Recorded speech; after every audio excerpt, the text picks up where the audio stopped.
هسه قبل شوية يمكن سافرنا في قناة الجزيرة مباشر برضه عاملين معاه لقاء يعني. وأحمد طه مستضيفه بيتكلم معاه. قبلها جابته قناة الحدث والعربية. القصة دي كلها نحن دايما نقول إنه في حملة إعلامية برعاية بعض الدول الخليجية. الحملة دي هدفها الأساسي هو شق الدعم السريع، ضرب الدعم السريع، ضرب المكونات بتاعت الدعم السريع، تشويه صورة قيادات الدعم السريع وعلى راسهم أبو كيعان. الكلام اللي قال أميس برضو شايف قناة الحدث روجت له وقناة العربية روجت له. الآن هم طبعا لأنه هم الناس زي ما بتفكر له أجهزة بتاعت مخابرات، سايقين خط بتاع دول خارجية، فما بيقدروا يضربوا الأمير لأنه طبعا نحن كل الناس وكل الدعاوى وكل العساكر وكل الناس بيحبوا السيد الأمير وبيحبوا غايساني وكده. لكن في ناس عندهم مشاكل مع غايساني وفي ناس عندهم مشاكل مع الأمير، لكن ما بيقدروا يجي ينتقدوا الأمير، لأنه لو ينتقد السيد الأمير الناس دي كلها بتتصدى لهم ويتقف ضده. السيد قايساني عنده مشاكل مع بعض الناس اللي هم الحرامية والشفشافة واللي ما بيشتغلوا في الدعم السريع.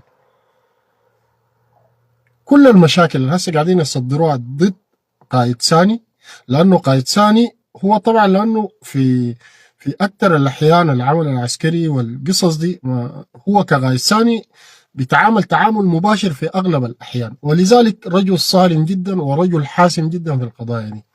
فالناس اللي بيلفوا وبدوروا قاعد يحسبون، عشان كده هم بيستغلوا الناس اللي حسبهم قائد ثاني، والآن سايقين خط ضد قائد ثاني. وأمس فكوا قصة أبو لولو إنه الدعم السريع فك أبو لولو، وطبعا كذب، الدعم السريع ما فك أبو لولو، ما أطلق سراح ولا حاجة. تشكلت لجنة واللجنة معروفة وشغالة وقاعدة تتحرى والكلام ده. وشو جابوا لهم صور قديمة وفيديوهات قديمة وحاولوا إنه يقولوا إنه الدعم السريع فك قائد ثاني بتعليمات من قائد، فك أبو لولو بتعليمات من قائد ثاني. والحملة الآن قائمة ضد الدعم السريع، قائمة ضد قائد ثاني تحديدا، قائمة للشك. والحملة دي قائدات دول خليجية وهي اللي بتمول وبتوفر التمويل.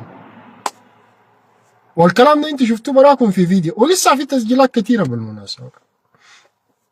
قضية البيع والشراء دي في تسجيلات كثيرة، انا بفتكر انه الايام الجاية دي الناس ممكن يطلعوا عليها. انه في حملة، والحملة دي قائمة على شك. ليه دارين يشقوا الدعم السريع؟ سؤال، دارين يشقوا لشنو؟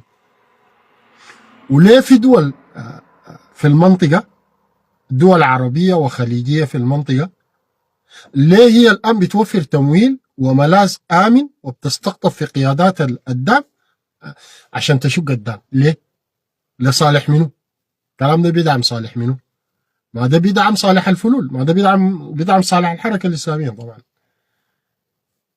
يعني المخطط ده مخطط سايقاه دول تاني. ليه؟ لأنه فشلوا في إنه يضربوا الدعم السريع كقوة عسكرية في الميدان. فشلوا تماما. وقصة إنك أنت تهزم الدعم السريع عسكريا فشلت برضه. يبقى نحن فشلنا في إننا نهزم الدعم السريع عسكريا. نعمل شنو؟ نشتري بالمال. والكلام ده نحن قلنا لكم أمس وأول أمس. عشان كده مشيت السافرنا نحن بالنسبة لنا خير كبير جدا، ومشيت النور القبة خير كبير جدا. وأي زول دار يمشي بشوال بصل وشوال عيش وعلبتين سجاير اللي يمشي ذاك الشارع. من يهن يسهل الهوان عليه وما لجرح بميت إيلام. التسجيل الليلة ده هو نحن بالنسبة لنا ما غريب، لكن نحن ظلينا نقول منذ ذهب السافرنا والقبة وبعض والآن بيتبعون بعض الناس، بعض المرجفين، قلنا إنه الناس ديل باعوا قضيتهم، ما مشوا أصحاب قضية، ما مشوا لأنه الدعم السريع ظالمون. يعني السافرنا ما مشى لأنه مظلوم ومهمش الدعم السريع. الليلة التسجيل ده أكد المؤكد وأثبت المثبت إنه السافرنا ما مشى لأنه مظلوم في الدعم السريع. السافرنا مشى لأنه كان بيحلم، قال ما عنده مليار في حسابه. ده زول خاين؟ ده زول الدعم السريع يتشرف بانه يكون قاعد معه؟ ده زول انت كسورجي ولا عندك قضيه تتمنى او تتشرف انه زي السافنه ده يكون قاعد معك؟ ده زول مبهور، مبهور حتى بالتكنولوجيا وبالحضاره. ده زول مبهور يعني وذاته، يعني شايف انه البرج داك وشايف العماره ديك وشايف ده زول مبهور. ده زول مشى بشوال بصل. والله يا سافنة انا ما كنت قالك رخيص للدرجه دي، لكن طلعت ارخص من الرخيص. يا اخي من ناوي باعوه اكثر منك. والتحيه للفول مارشال فلنقاي من ناوي باعوه ب 70 مليون دولار، وفي روايه بتقول باعوه ب 32 مليون دولار. يعني يا سافنا يا رخيص، المناوي وجبريل طلعوا في البيع والشراء طلعوا احسن منك.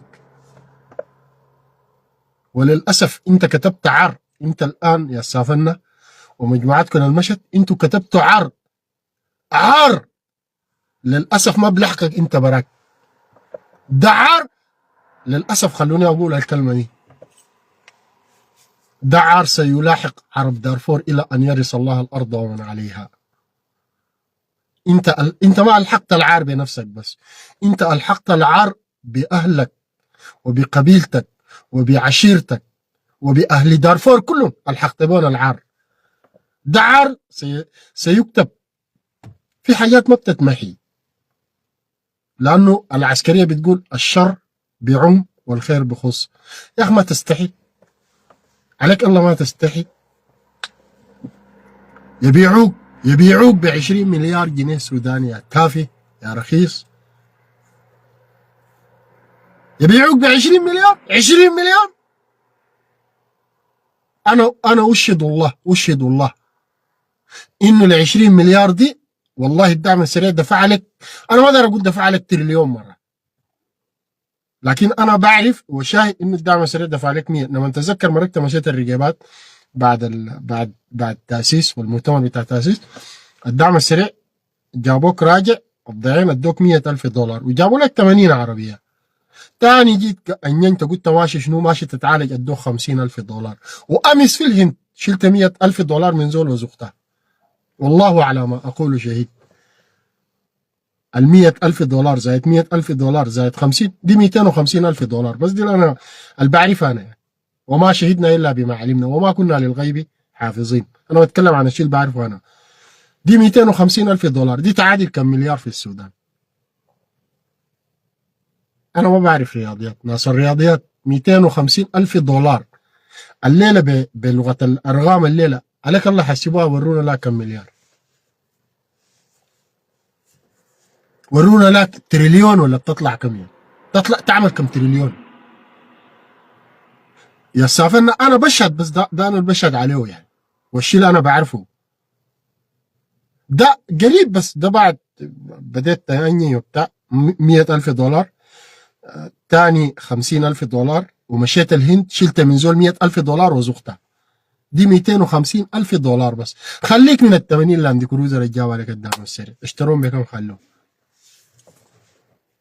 كويس. خليك من ال80 عربيه وبتاع ماشي تبيع اهلك وتبيع قضيتك ب20 مليار. ودي رساله انا داير اقولها لكل اشاوسنا قاعدين في الارض وفي الميدان. والله ما خالف هذه القضيه وما شق صف السوار وما شق صف الاشاوس الا ارزقي منتفع صاحب مال. يشهد الله. ما خرج من هذه القضيه وما ذهب الى بورسودان وما ذهب الى الفلول الا مرتزق بايع للمال. والله ما في زول صاحب قضيه. يشهد الله. ما في زول مشى. لا سافنا، لا تقول لي النور القبه، لا تقول لي بخال، لا تقول لي عرجاء. والله هؤلاء كلهم ما خرجوا لانه اصحاب قضيه. ويمكرون ويمكر الله والله خير الماكرين. هسه انت سافرنا كنت فاكر انه بيطلعوك كده فضيحتك دي فضيحه فضحتنا يا اخي. فضحتنا ذاتي يا اخي فضحتنا نحن ذاتنا كسودانيين. فضحتنا. قال شنو؟ بنبس في الجلابه قال الجلابه جايين برضه قاعدين منتظرين يشحدوا، شحادين اعوذ بالله منكم، دفع عليهم عبدة المال. عبد انا وكنت داير ابيع ضميري وداير ابيع قضيتي وداير ابيع شعبي وداير ابيع اهلي، ببيعهم ب 20 مليار وشوال عيش وشوال بصل واثنين باكو سجار. والله ما احترمت الاشاوس اللي قاعدين في الميدان ده. شفت حتى الاولاد اللي انت هسه داير تسحبهم من الميدان تشيلهم توديهم للفلول، ما احترمتم. عليك الله شوال عيش وشوال بصل واثنين علبه سجاير، باكوين سجاير ادعوا لهم. داير تشتري الاولاد دول بقضيتهم ب 20 مليار جنيه سوداني. عليك الله ما تستحي من الله اللي خلقك يا زباله يا رمه. وجايين الفلول يكبروا ويهللوا. واشترى لكم الكفيل ذاته، يا ريت كان اشتريتيه. اشترى لكم الكفيل، ما اشتريتيه. يا ريت لو اشتريتيه اشترى لكم الكفيل. يا اخي يا اخي حاجه تقرف تقرف. انت وكدار تبيع بيع يا اخي. وجهنم بالعز اطيب منزلي. قال له شنو؟ لا تسقني كاس الحياه بذل واسقني بالعز كأس الحنظل، وجهنم بالعز أطيب منزلي. وكدار تبيع أهلك ودار تبيع قضيتك وماشي جهنم. وكدار تسرق، ما تسرق لك إبرة، أسرق لك جمل. وكد تسرق أسرق لك جمل. وكد خاشي جهنم، خد جهنم بعزك. أمشي جهنم بالعز، ما تمشي جهنم بالذل. تمشي سارق لك إبرة، ماشي بشوال بصل وشوال عيش. دي قضيتك، دي مشكلتك مع الدقلو. الدقلو شرفاء وأعزاء، ما دنقروا لراجل. الدقلوا هسه انتوا قاعدين تنبذون ديل، سيكتب التاريخ انه الناس شرفاء ما دنقروا لزول ولا باعوا قضيتهم. ما باعوا قضيتهم بالمناسبه. الدقلوا ما باعوا قضيتهم بشوال عيش ولا شوال سكر. انتوا اللي بعتوا قضيتكم وبعت اهلك وبعت اخوانك الشهداء اللي بتتكلم عنهم دفندهم. بعت اهلك بشوال بشوال عيش وشوال سكر واثنين باكو بتاع سيار و20 مليار جنيه سوداني. ما تستحي من الله خلقك. وتجوا انتوا تقول لنا والله سافرنا مشى ونحن دارنا نفرتق الدعم السريع. انتوا مفتكرين انه الدعم السريع بيتفرتق من جوا؟ قسما بالله الدعم السريع ده فرتقونا سافرنا دي لو كان قاعدين فيه. لانه الله قال ولو كانوا فيكم ما زادوكم الا خباله ولا اوضعوا فيكم وفيكم سماعون لهم. الله قال في ناس بيسمعوا لهم، في منافقين قاعدين في النص زي ناس السافرنا والنور القبه وديل. الناس بيسمعوا لهم لانه منافقين. يا اخي وقت تبيع قضيتك، وقت دار تبيع الاولاد اللي قاعدين في الميدان ديل اشرف من انك تبيعهم بشوال سكر وشوال عيش. الشباب الاشاوس القاعدين اللي قدموا تضحيات وقدموا دماء. نحن قضيتنا ما شوال عيش ولا شوال سكر. قضيتنا ما قضيه انه يمشي يبيعوك بقروش ولا بتاع. القضيه اكبر من قروش، والقضيه اكبر من اي حاجه. قضيه لانك انت زول ما عندك قضيه. انت اثبتت انك زول شفشافي وحرامي ساكت. انت ما زول رخيص، كم ما رخيص. هسه السمك شلته من النهود ما اكثر من القروش دي. السمك بتاع اولاد الحمر دي جيت شفشفتهم وشلت عرباتهم وشلت حاجاتهم ما اكثر من اللي ادوك لها 20 مليار. انت وقت تمشي تبيع كمان تبيع ب 20 مليار سوداني. بيع ب 20 مليار دولار، بيع بمليار دولار، بيع بمليون دولار عشان نقول والله بعتها، عشان بعدين نجي نقول السافرنا باع عرضه وباع شرفه وباع امه وباع اخته وباع اولاده وباع قبيلته وباع خشم بيته باعوا بدولار. تبيعه ب 20 مليار جنيه سوداني لانك رخيص. انت عارف ال 20 مليار دي بتاع لها كم؟ 20,000 20,000 درهم يعني او 20,000 ريال. بعت قضيتك ب 20,000 ريال؟ مالك رخيص كده. معقوله مناو يبقى اشرف منك؟ معقوله الموراليين يبقوا اشرف منك؟ معقول الموراليين ديل ولا بيسموه الناس مورال ديل معقول يكونوا اشرف منك؟ عليك الله تبيعها ب 20,000 ريال جوي. ماذا ستقول للأجيال القادمة؟ ماذا ستقول لأبنائك؟ ستقول لهم شنو؟ وانا شايف هسه اولادك الصغار بيطلعوا كده، وما صح عليك الا الاولاد ديل بيعيدوهم ما عندهم شغاله. الاولاد ديل امسكوا منه التليفونات، ما كل مره تجيبوا الولد، ما القصه ما محتاجه انك تجيب ولد السافرنا، ما بتشبهك دي ما بتشبهنا ذاته. ابعدوا اولاده من القصه دي. القضيه ما محتاجه انه يطلعوا اولاده يقولوا ديل اولاد صغار، ابعدوا من الموضوع ده. لكن انا متاكد الليله اي زول في دارفور بيكون متالم من جوا، لانك انت بعت يا اخي الله قال وشروه بثمن بخس دراهم معدوده وكانوا فيه من الزاهدين. انت عارف اخوتي يوسف باعوه بدراهم معدوده ليه؟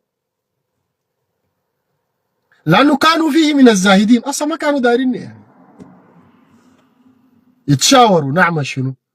قالوا اقتلوا يوسف او القوه يلتقطه بعد السيار ان كانوا فاعلين. يتشاوروا، عملوا مجلس شورى بيناتهم اخوته، قالوا نعمل له شنو؟ الزول ده نحن الغايه ما القروش طبعا كانت اقتلوا يوسف او اطرحوه ارضا يخلو لكم وجه ابيكم وتكونوا من بعده قوما صالحين. كانت القصه كلها ابعد يوسف من المشهد.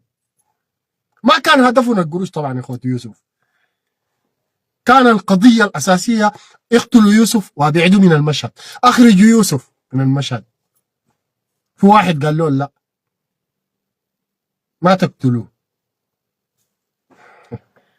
يمكن بنيامين قالوا ما تقتلوه، ده كان حنين شويه كده، فرموه في البير، رموه في الجب.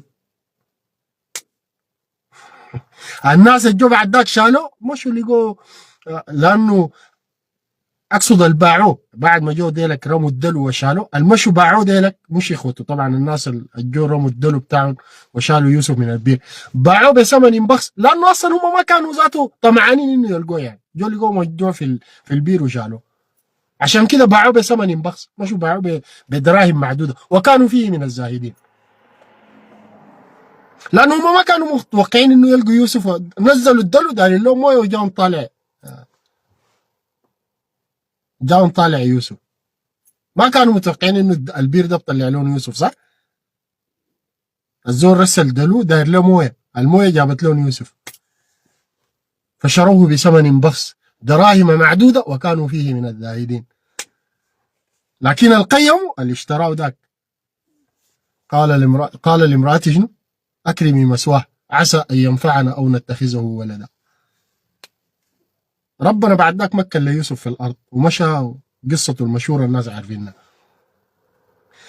فانت لما تجي تبيع قضيتك ما تبيعها بثمن بخس، ما تبيع قضيتك بدراهم معدوده، كان تبيع قضيتك بحاجه كويسه، كان تبيعها كان على الاقل، يعني على الاقل تطالب بان يدوك قروش، يدوك مال، يدوك، كان تطالب بحاجه كويسه، كان تبيع اهلك بحاجه كويسه، كان تبيع قضيتك بحاجه كويسه. طبعا البلابس الليله كلهم ساكتين، ما قادرين يقولوا حاجه، ما بيقدروا يقولوا شيء، مسقطه في ايديهم. ليه ما بيقدروا يقولوا شيء؟ ما بيقدروا يقولوا شيء لانه البلابسه الليله عرفوا انه السافنه جابوا لكم صوره وصوت باعينه بقروش، ما مشى لانه او لا الدقلوا حراميه، وما مشى لانه الدقلوا ظلمه. ما السافنه ما مشى لانه الدقلوا ظلمه، مشى لانه باعوه بقروش. وكيك باع القضيه لانه باعوه بقروش، والنور القبه باعوه بقروش. ودي البراءه ربنا جابها كده، يعني ربنا سبحانه وتعالى قدر كده. شوفوا مقادير الله سبحانه وتعالى دي انت مهما تجتهد فيها ما بتقدر تغيرها. شوف ربنا ده، شوف ربنا ساق المقادير دي كيف. هسه الليله كل الدنيا دي اكتشفت، وكل الدنيا دي عرفت انه السافنا ده زول حرامي وسخ ساكت، زول باع قضيته، ما عنده مجرى ولا مشى لانه صاحب قضيه. التدبير ده جابه منه؟ لما تدبير الله سبحانه وتعالى. عشان كده نحن نقول قضيتنا دي منصوره، والله العظيم قدر ما تطلع الشمس وتغيب الشمس نحن نقول لكم قضيتنا دي منظوره.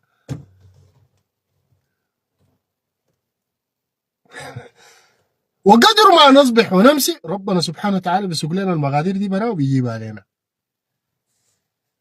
لانه ربنا داير كده، ربنا داير يفضحهم وداير يكشفهم وداير يطلع المنافقين وداير يطلع اصحاب الحقيقه وداير يطلع الناس اصحاب القضيه، وربنا داير يقول الليله فضح السافلنا على رؤوس الاشهاد، وانتظروا الفضيحه الكبرى يوم القيامه.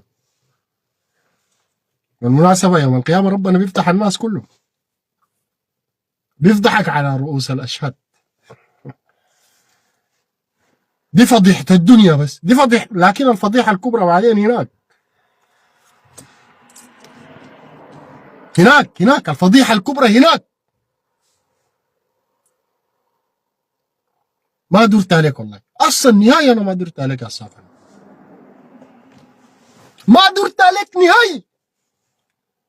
بطل والسافنا وانا والسافنا، بالله طلعت بشوال بصل شوال بصل شوال بصل وشوال عيش وكرتونه بتاع سجاير. الزول ده انا متاكد، امشي الزول ده فتشوه تحت كده، فتشوه الزول ده ما من دارفور، الزول ده في حاجه ما طبيعيه، الزول ده في سمسم رون جواه ما طبيعي. انا دي قناعتي، ما الزول ده ما طبيعي، الزول ده ما شوال بصل شوال عيش. قال شنو؟ قال يا اخي الفلول ودوك تقول له على العزبات. قال انا جيت تعال استلمنا مين. يا الله. المهم انا قبل ما امشي للنقطه الثانيه بتاعت السعوديه والدول الرباعيه والكلام ده كله، الرساله الاولى لاشاوسنا قاعدين في الميدان،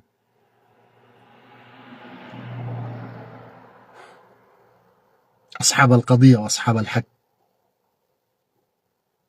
ديل ما بيتباعوا، ديل لا بيتباعوا بشوال عيش ولا بيتباعوا ما بيتباعوا، ديل ما بيتباعوا ب 20 مليار، ما بيتباعوا. ديل رجال اولاد رجال،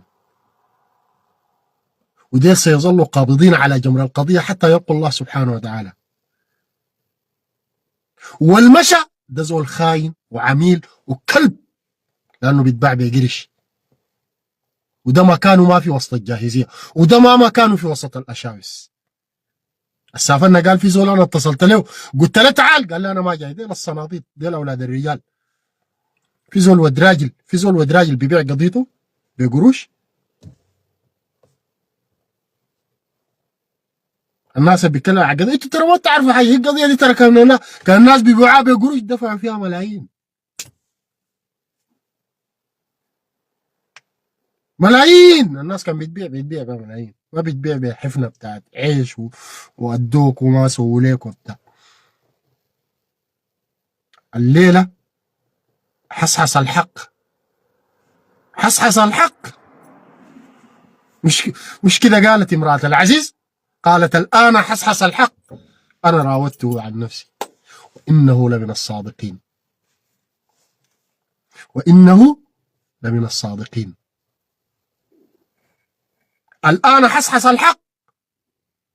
الناس المشي ديل بايعين زمامهم وبايعين قضيتهم وبايعين اهلهم وباعوهم بقروش.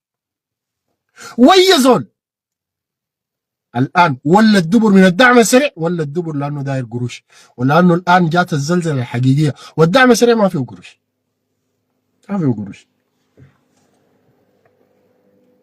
ما فيه قروش، فيه قضيه. الداير يقعد للقضيه يقعد، داير قروش امشي طوالي ذاك امشي. المنافقين والبايعين كتار الان، كتار بالمناسبه قاعدين في نص الدعم السريع ده، كتار قاعدين في نص الدعم السريع، اللي بيبيعوا القضيه واللي قاعدين يتاجروا بالقضيه الان كان سياسيين ولا عسكريين كتار، وديل بينتظروا الفرص، بتحيلوا الفرص، دارين تجي الفرص، دارين تجي فرصه عشان يجي يقول لك انا مظلوم، انا مهمش. مظلوم مهمش، امشي اقعد في بيتكم، تمشي يبيعوك ب 20 مليار. في كتار بالمناسبه، وما سافرنا برا، في كتار قاعدين بالمناسبه. والقصه دي ما نحن احسن من زمن الرسول صلى الله عليه وسلم، نحن احسن من الصحابه. المنافقين كان بيتكلم عنه القران ديل منو؟ منافقين ديل، منافق منو يعني؟ ما يبطل، يصهر خلاف ما يبطل. المنافق ده بيكون قاعد بيصلي مع الرسول صلى الله عليه وسلم في المسجد. عشان كده سيدنا عمر بن الخطاب يقال انه كان بيترجى في ابو عبيده لاخر مره، بيقول له انا منهم. طبعا ابو عبيده كان هو امين الرسول صلى الله عليه وسلم، او امين سره، او بتاع الاستخبارات يعني ممكن نسميه. فيقال يعني يقال كما جاء في السيره انه كان المنافقين يعرفونه كده. فيقال انه سيدنا عمر حتى هو في لحظات الموت قال له جيبوا لي ابو عبيده، فكان يقول له استحلفك بالله انا منه، انا منه. مع انه سيدنا عمر ده زول بيصلوا ذاته في الدين، ما في زول بيصلوا. يوم الاسلم ساق المسلمين ده طلع بهم مظاهره عديل كده، يوم الاسلم تاني الاسلام بقى يتنشر برا. زمان المسلمين كانوا بيمشوا بورا الحجار وبيمشوا بالظل وبتاع، يوم الاسلم سيدنا عمر الناس طلعوا برا، الاسلام طلع برا، اتنشر برا.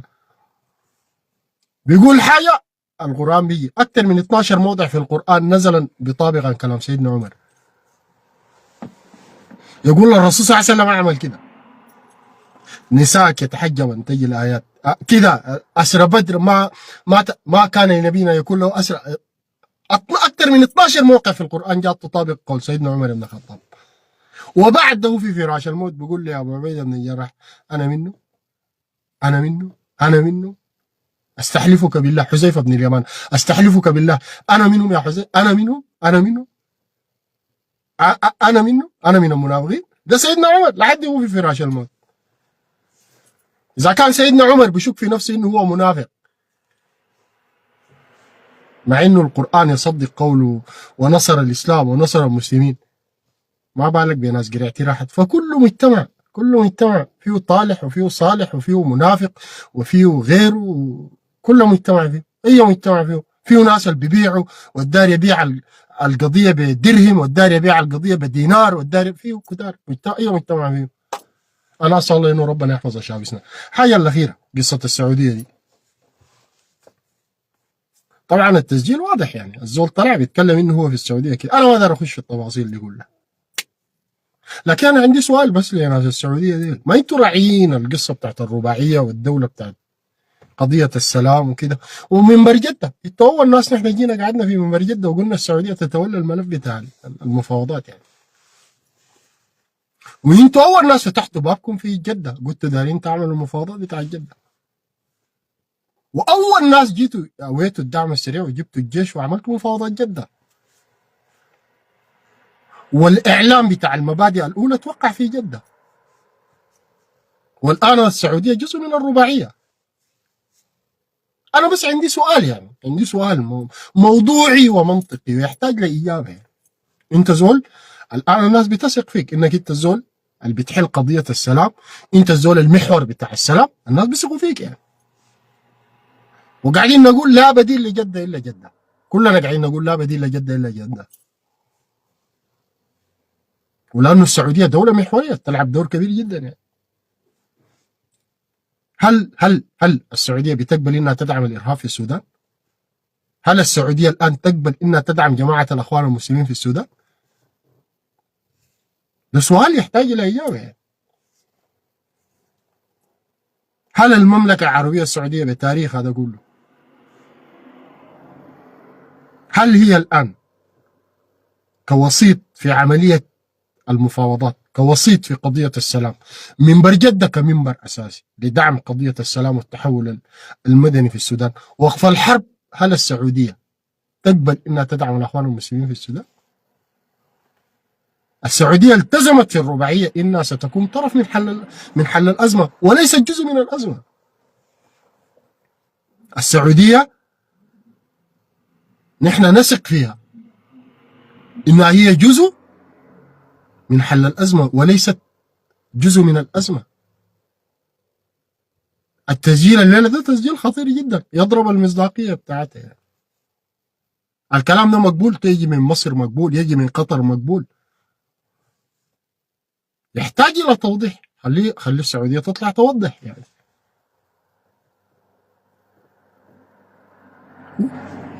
وقضية شق الدعم السريع هيستفيدوا منه هنا. سؤال يعني انت الليلة، هل ده التوجه الجديد موجود داخل النظام مثلا؟ هل الآن المملكة اتخذت قرار انها دايرة تضرب الدعم السريع وتفرتقه يعني؟ لصالح منه؟ سؤال لصالح منه؟ هل المملكة هي وسيط للحل والسلام في السودان، ولا هي جزء من تأجيج الصراع في السودان؟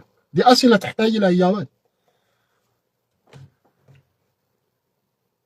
والسافرنا بيطلع من داخله يعني دي انا بفتكر انه القصه دي محتاجه لتوضيح من السعوديه.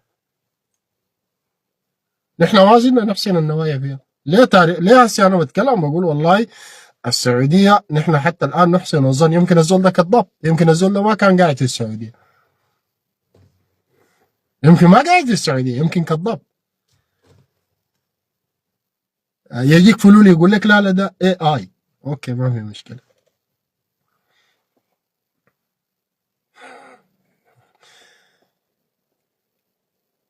يحتاج الى توضيح، لانك انت وسيط، انت الان جزء من الرباعيه التي تدعو الى وقف الحرب في السودان وتشجع الطرفين للذهاب الى طاوله المفاوضات.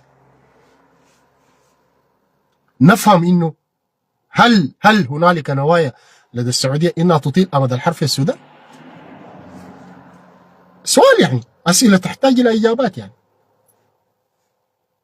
كونه يطلع السافنه من السعوديه ويطلع فيديو من السعوديه ويصور ويقول انا موجود في السعوديه ويقول ويسيء، ده اساءه للمملكه العربيه السعوديه بالمناسبه، واساءه لدبلوماسيه المملكه العربيه السعوديه. اساءه، كلام اللي قاعد يقوله ما بعرف ابو عقال، دي اساءه للمملكه العربيه السعوديه، انا لا اقبلها. انك انت تطلع في من داخل الاراضي السعوديه وتقول باسم المملكه وانه جابتني السافنه يقول لهم انه انا جيت جابتني السعوديه وادتني قروش. الكلام ده فيه اساءه للمملكه العربيه السعوديه، يحتاج الى توضيح من المملكه العربيه السعوديه، لانه المملكه العربيه السعوديه وسيط في حل الازمه، جزء من الرباعيه، والا تبقى ده بينقض في انه مصداقيه. اذا ده بعد ده كلامنا زي ما قلت، الموضوع محتاج الى توضيح والى تبرير من المملكه العربيه السعوديه. لانه الان صناعه السافنه، القصه اللي بيعملوا فيه الان دي صناعه قوات جديده، صناعه ميليشيات، صناعه ضرب الان انت شغال تفرتك في انتوا الان. القصه دي الان قصه خطيره جدا من تحتاج الى توضيح، تحتاج الى توضيح، تحتاج الى توضيح. لانك انت الان وضحت نفسك يعني صوره غير يعني. انا حقيقه ما كنت اتمنى، والله ما كنت اتمنى يعني. ما كنت اتمنى انه التسجيلات دي تطلع، ولا كنت اتمنى انه يكون دي نهايه السفر. ده ما منتهي، زول معروف، زول حرامي، زول شفشافي، حتى المملكه ذاتها ما تتشرف انها تستقبل لها زول زي ده. المملكه ذاتها ما تتشرف انها تستقبل لها زول زي ده، زول شفشافي، زول حرامي زاهد، زول سارق حق الناس في النهود. لذلك القصه تحتاج الى توضيح، لانه القصه دي الان بتصب في مصلحه الاخوان المسلمين، بتصب في دعم الارهاب في السودان. الان اللي بيتعمل السيناريو الماشي ده سيناريو ماشي لفرتقة المجتمعات حقتنا، ضرب المجتمعات حقتنا، ماشي لصالح تقوية الإرهاب في السودان. وده ما بيجيب سلام، ده بيجيب حرب، ده بيزيد أمد الحرب. والمملكة العربية السعودية من دعاة السلام في السودان، والمملكة العربية السعودية رافعة شعار وقف الحرب في السودان عبر منبر جدة وعبر الرباعية. لذلك الكلام اطلع الليلة من داخل المملكة العربية السعودية، الكلام ده بيقود لأشياء ليست في صالح المملكة. احنا ما خايفين من شيء ولا ضد زول، ولا يوم مشينا اعتدينا على دولة، ولا يوم مشينا قلنا والله نحن دعاة حرب. نحن قاعدين ندافع عن أرضنا وشعبنا، ومن حقنا ندافع عن أرضنا وشعبنا. زي ما الآن المملكة العربية السعودية قاعدة تدافع عن أرضها وشعبها في جنوب المملكة. الآن بتواجه الحوثي، بتواجه تدخل سافر جدا، ونحن وقفنا معاه وقلنا والله ده حق المملكة العربية السعودية. إيران لما ضربت المملكة العربية السعودية وقفنا مع السعودية، قلنا والله إيران غلطانة كونها تعتدي على دول الخليج وتعتدي على البنية التحتية. الكلام ده غلط، وما وقفنا مع السعودية بالكلام، وقفنا معهم بالرجال. حينما تعرضت المملكة العربية السعودية لاعتداء وقفنا معها بالرجال، قدمنا عشرات الشهداء وعشرات الجرحى عشان تسلم المملكة العربية السعودية، وما ندمانين وفخرانين ولنا الفخر ونفتخر إننا في لحظة تاريخية وقفنا مع المملكة العربية السعودية، لأنه ده واجبنا تجاه الشعب السعودي وتجاه النظام وتجاه المنطقة. وللآن أولادنا قاعدين هناك بيقدموا الدم وبيقدموا الأرواح في سبيل حماية أمن المنطقة كلها. لن نقبل أحد يمس بسيادة المملكة العربية السعودية، ولن نقبل بأحد يمس بسيادة أي دولة صاحبة سيادة، كانت الإمارات ولا كانت السعودية ولا كانت غيره. نحن برضو ما بنقبل زول يتدخل في أراضينا ولا يتدخل في شؤوننا. الحرب الدائرة دي حرب بين جيش ودعم سريع، ما حرب مكونات اجتماعية، ما حرب بتاعت رزيقات. اللغة الآن قاعدين يصعدوا بها في الإعلام، الرزيقات ما بعرف المهرية المحاميد العرب، دي لغة سيئة جدا، دي لغة سيئة جدا ما بتخدم. ولذلك نحن حربنا دي حرب داخلية ما في دولة تتدخل فيها. سيادة الدول وأمنها خط أحمر. أي دولة عندها سيادة في أرضها، ونحن أرضنا عندها سيادة ما بنقبل زول يتدخل فيها.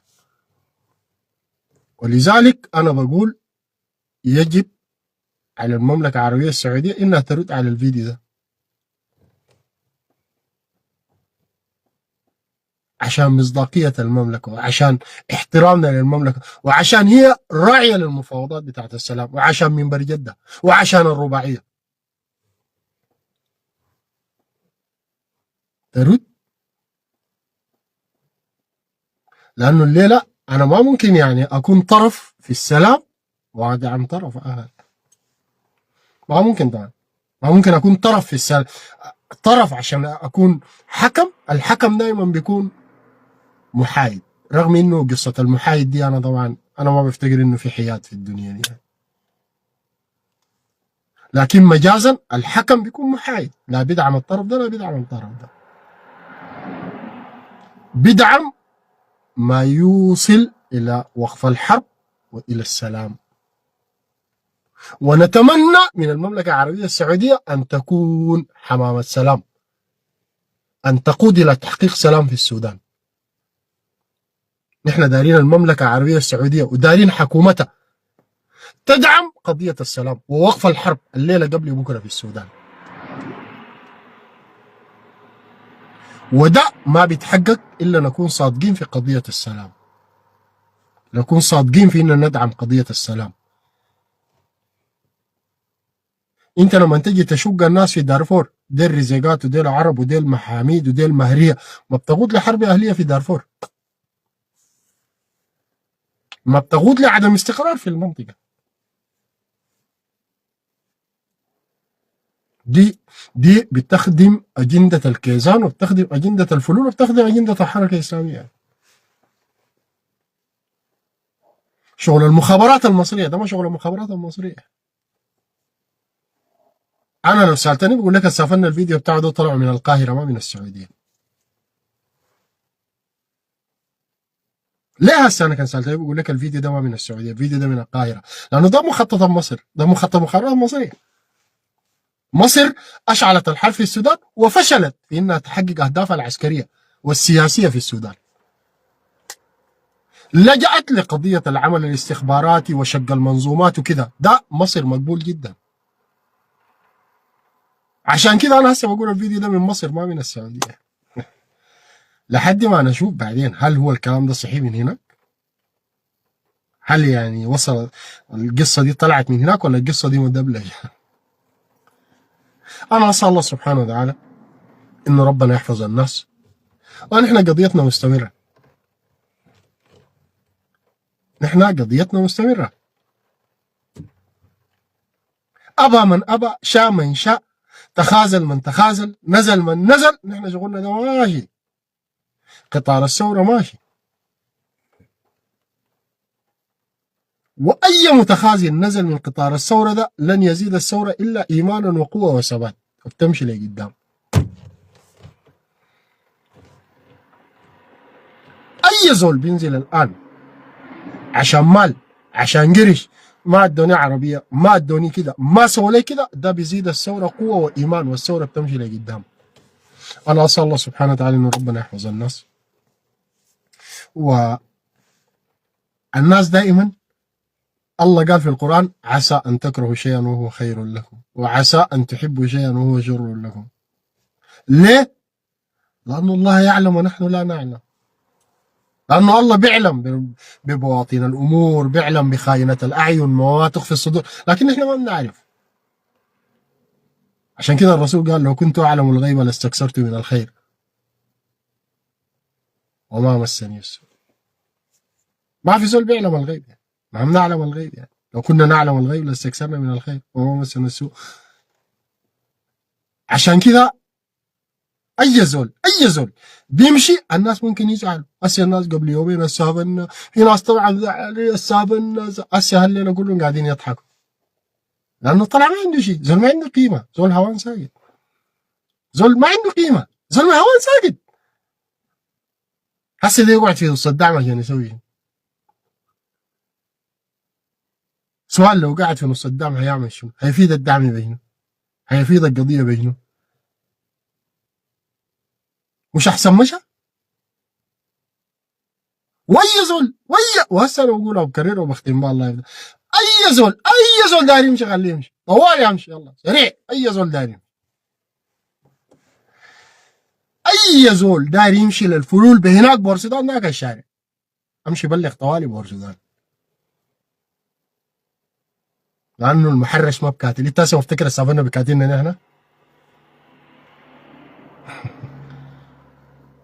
هسه في زول متوقع انه سافرنا ده زول بيتكلم عن قروش وطراطيب وقاعد وبتاع وادوني مليارات وبتاع، ده بيجي بيكاتل؟ نحن ما كاتلنا لانه دايرين قروش، كاتلنا لانه عندنا قضيه. اولادنا ديل ما كاتلوا لانه كان في قروش بيخطوا عليهم، قاتلوا لانه عندهم قضيه، والمحرش ما بكاتل. صاحب القضيه بقول لك المغبون هو اللي بيقاتل، المغبون صاحب القضيه هو اللي بيقاتل، لكن المحرش ما بقاتل. ليه؟ لانه المحرش مدفوع له قروش. في زول دافع له قروش بيقاتل؟ هسه طبعا الفلول خجلانين ذاتي يقولوا السافرنا. هسه يا من دي سكتوا طب فلول هسه سافرنا كيف؟ هسه هم ذاته خجلوا سكتوا. هسه بيسكتوا نعم سافرنا وجاينا فرتق الدعم السريع من الداخل، والدعم السريع لن يتفرتق الا جانا قائد السافرنا وجانا المترديه والنطيحه وما اكل السبع. انتوا ما بيجيكم من الدعم السريع الا المترديه والنطيحه وما اكل السبع. المنخنقه والموقوده والمترديه والنطيحه ديل اللي بيجوكم بهناك، وديل لو قعدوا في الدعم السريع لن يزيدوا الا خوالا. فهنيئا لكم بالسافرنا، وهنيئا لكم بالنور القبه، وهنيئا لكم باي زول دارين، اي زول السقف ده مفتوح. اي زول شايف نفسه بهناك بورسودان محل القروش بيمشوا عشان يدوه مليار 2 مليار 3 مليار 4 مليار 5 مليار عشان داري يبيع قضية طوالي يمشي طوالي يمشي محل القروش. بجاي ما في قروش، بجاي في بلي، في قضية، في موت، في موت. والدعم ده ذاته هو اللي عشم الناس، الدعم السريع ده هو اللي عشم الناس، هو دلع الناس، دلعتوا الناس. قيادة الدعم السريع دلعتوا الناس، تركبوا الناس عربات، تأكلوا الناس، تشربوا الناس، تدوا الناس دولار. انتوا دلعتوا الناس، انتوا دلعتوا الناس. عشان كده اي واحد يجيك انا ما ادوني، انا ما سووا لي، انا ما ادوني الدولار. لكن من البدايه لو الناس دي درستون اكلوا كوجه وخليتون يتمرمغوا في التراب ما كان في زول فتح خشمه. ثوره يجيك واحد يقول لك انا داير عربيه، وانا ما ثوره في ثوره بده فيها عربات، في ثوره بده فيها قروش، في ثوره بوزعوا فيها ذهب. دلعتوا الناس. اللي بيحصل ده انا بعتبره دلع. الدعم السريع ذاته دلع الناس، دلعتوا الناس ساكت. اي واحد يفتح خشمه تدوه قروش ما بعرف شنو، دولار ما بعرف السافرنا ادوه 100 دولار، منو ادوه 50 دولار. اي زول بده قروش ما بكاتل، اي ما بيلقى حلو القروش ده بداير قروش ما بكاتل. زول لقى القروش دي حسب القروش تاني ما بكاتل. القضيه دي بقعد فيها الصادقين بس. ناس شفتوا الناس الغبش ديل، الغبش هسه قاعدين الموجودين في كردفان وفي كل المحاور، القاعدين في قازقيل والقاعدين في الخوي والقاعدين في الحمادي والقاعدين في الكتمه والقاعدين في الدلج والقاعدين ما بعرف منتشرين في دارفور ومنتشرين في الصحراء والقاعدين في النيل الازرق. ديل الغبش ديل اللي بياكلوا الكويه. اولادنا هسه قاعدين يقاتلوا ديل والله بياكلوا كويه، بياكلوا عصيده، بياكلوا عصيده بملح روب، بياكلوا عصيده بالتقليه، بياكلوا عصيده بملح كول. ما لاقين مرات اكل ما لاقين. لكن يوم واحد ما جا اشتكوا قالوا دارين عربيه ولا دارين لانه دي اصحاب قضيه، دي اصحاب قضيه. اي زول دلعته واي زول اديته قروش مشى، اي زول دلعتوه قعدتوا تحنسوه مشى. بموسى هلال دلعتوه ما اعرف اديتوه مره مليون دولار، مره كم 900 مليار، كلنا اديتوهم قروش مشوا. قعدوا الناس الغبش ديل اصحاب القضيه اللي قعدوا، لانه ديل ما بيعوا قضيتهم. ودي رساله درس انه الزول اللي بيجي يبيع قضيه ولا بيدو داير قروش ما بيقعد بيمشي. هسه انا كان اختلفت مع الدعم السريع بمشي بورسودان عليك الله تعجب لي منطق واحد. ايوه اختلف معه عادي، بكره اختلف معه وين المشكله هذه. لكن امشي بورسودان، امشي للفلول يا اخي. كان القضيه دي خلاص زيت امشي اقعد في بيتكم، امشي اقعد في بيتكم، امشي شوف لك تجاره، امشي شوف لك حاجه. تمشي بورسودان تقول انا ماشي بورسودان لانه والله الدعم السريع ظلمني وانا عندي مشكله مع الدعم السريع وانا الدعم السريع سوى لي. تمشي بورسودان احسن تقعد في بيتكم. شيل سلاحك امشي قاتل الدعم السريع براك امشي قاتل الدعم السريع. انت هسه سافرنا قلت عندك قوه بتاع شغل كروزراتك ده امشي الصحراء اقعد براك قول والله انا داير اقاتل الدعم السريع. كان جاك الدعم السريع قاتل، كان جاك الفلول قاتل. تمشي تقعد في بورسودان وتقول انا عندي قضيه وداير اقاتل الدعم السريع. حوانات. فتكم بعافيه.